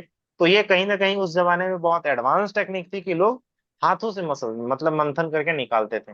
अगर प्रीफरेबल है तो आप हाथों से मंथन करके निकालिए। बाद बाकी बटर जो निकालना होता है, बहुत सारे लोग मतलब मलाई से निकालते हैं, वो मलाई से बटर नहीं निकलता, मतलब सही में माखन नहीं निकलता, वो बटर ऑयल निकलता है। मक्खन तभी निकल सकता है जब आप दही को मथ के निकालेंगे। मतलब मथनी के प्रोसेस से जो तैयार होता है उसीलिए उसे माखन कहते हैं। और भगवान कृष्ण को तो माखन दे दिया जाए तो वो 56 भोग भी छोड़ सकते हैं। क्योंकि माखन के लिए तो वो कितने घरों में, मतलब हम ऐसा सुने हैं कि कितने को मटके तोड़े थे, कितने घरों में चोरियां करते थे। तो माखन बहुत अच्छी चीज है, बशर्ते उसे सही प्रोसेस से, वैदिक प्रोसेस से बनाया जाए। Okay Neeru ji, thank you for तो सर जो आस्किंग। मलाई से मक्खन निकला वो गलत है? हाँ, वो प्रोसेस माखन का नहीं है जो आप निकाल रहे हो। वो आपका फैट निकल रहा है, माखन नहीं निकल रहा है। हम उसे किसी भी तरह से निकालें, वो दही से नहीं तैयार हो रहा है। अगर आप दही से निकालेंगे तो वो माखन आएगा और वो सात्विक होगा। बाद बाकी मलाई से निकालेंगे तो वो बटर ऑयल के रूप में काम आएगा, दिखेगा तो हमें कि घी है, लेकिन वो ओरिजिनल में, जैसे कहते हैं ना कि एक भगवान का बनाया हुआ प्रसाद हम थोड़ा सा खाते हैं तो हमें बहुत टेस्टी लगता है और मन भी तृप्त होता है। बशर्ते घर में वही चीजें बनाए तो खा भी लेते हैं 2-4 कटोरी, मन भी तृप्त नहीं होता और वो टेस्ट भी नहीं आता। तो बस यही फर्क है मलाई से निकाले हुई माखन में और दही से निकाले हुई माखन में। तो सर वो हमको नुकसान करता है? हम तो मलाई से ही मक्खन निकालते हैं सर। कोशिश कीजिए कि उस चीज को दही में जमाइए, अलग से दूध को अच्छे से उबाल कर उसमें दही में ही सारी मलाई डालकर उसे जमाइए। और फिर उसे मथनी से मथ के निकालिए। डायरेक्ट मलाई को सिर्फ मथ के मत निकालिए, मलाई को दही में जमाइए अच्छे तरीके से, जब वो दही के प्रोसेस में आ जाए। क्योंकि सर ने भी बताया, जो फर्मेंटेशन का प्रोसेस होता है उस प्रोसेस में एक नेचुरल लेयर क्रिएट होती है, ताकि वो इंटरनल अपने सिस्टम के अकॉर्डिंग उस चीजों को डेवलप कर पाए, माइक्रोबायोमेटिक, और जो हमारे, जिसे अगर सिंपल लैंग्वेज में कहा जाए ना, तो छोटे छोटे जैविक जीवाणु जो होते हैं, वो शरीर को बिल्ड करने के लिए उसमें फर्मेंटेशन का काम करते हैं, तो अच्छी होती है। तो आप उस प्रोसेस से बनाएंगे तो अच्छा होगा, जहां तक मुझे कंफर्म है। Okay. Okay sir. Okay, thank you. Gautam ji, आपकी लास्ट क्वेरी ले रहा हूँ। तो बाद बाकी अगर रिमेन किन्हीं का कोई क्वेरी होगा तो आप ग्रुप में मैसेज कर दीजिएगा, मैं ग्रुप में देख के आपको आंसर्स कर लूंगा। तो गौतम जी आप अपना प्रश्न पूछिए। क्वेश्चन नहीं है। मैं एसिडिटी के लिए ही तो एक 1 ईयर हो गया था, तो डाइट चार्ट जो था वो डाइट चार्ट था, अभी मैं फॉलो कर रहा हूँ। तो हम्म। सुबह और 9-10 बजे जब खाना खाता था फर्स्ट टाइम, पहले मैंने नारियल पानी के साथ एक लेबू देकर उसके पिया। उसके बाद मैं फ्रूट्स लिया था। उसके बाद वो जो 5 स्प्राउट था वो लिया था। उसके बाद मिलेट लिया था। तो वो जो फल आपने जो बोला था, अभी जो सुना था, वो सावर फल और स्वीट फल, वो दोनों फल तो फ्रूट्स जो लेता था वो तो एक ही साथ लेता था, तो वो अलग अलग टाइम पे लेना चाहिए। एसिडिटी तो मेरा, देखिए मेडिसिन तो मैं नहीं लेता था, तो बात अभी नहीं, तक गैस तो नहीं, तो नहीं रिड्यूस हुआ। गैस तो कोई हुई। बात नहीं, कोई बात नहीं। आपने अपने क्वेश्चन में ही अपना आंसर दिया है। आप जो दोनों तरह के फल एक साथ यूज कर रहे हैं जिसके कारण आपको ये दिक्कत आ रही है, तो उस चीजों को चेंज कीजिए। 2 से 5 मिनट के गैप के बाद वो दोनों फल अगर आप लेना शुरू करेंगे तो वो चीजें आपके लिए अच्छी रहेगी।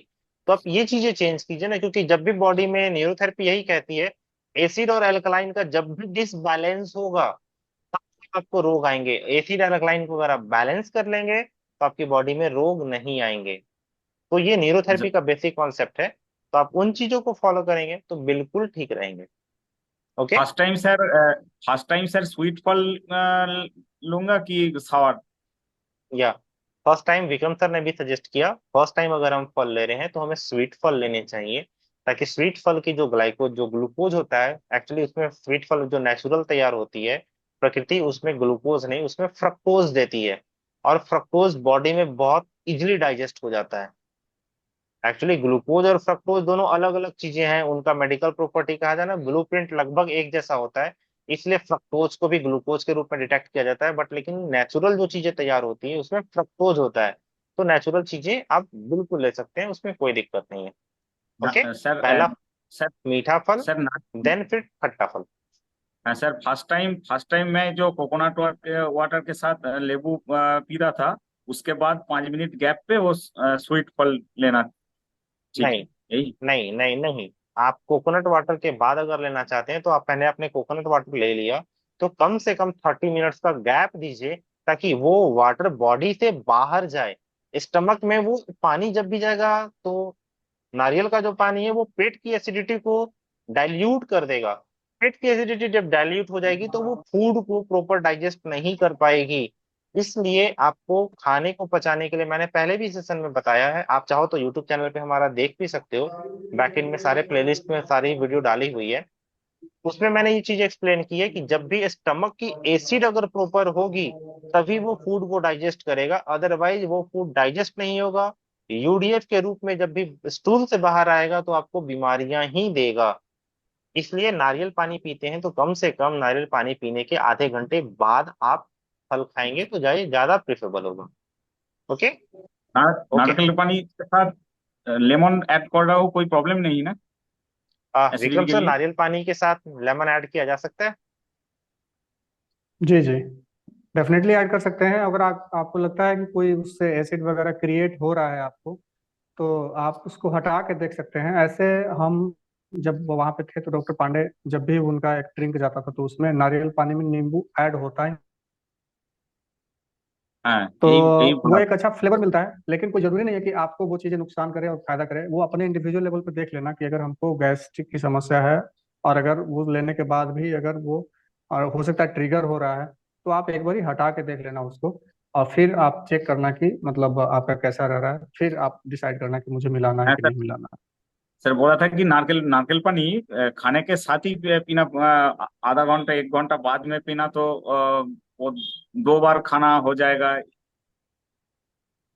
नहीं नहीं, ऐसा कुछ नहीं है। आप अगर फिजिकल वर्क करने वाले हैं, थोड़ा सा अगर ये ले लेंगे तो ऐसा कोई बात नहीं है कि 2 बार 3 बार हो जाता है।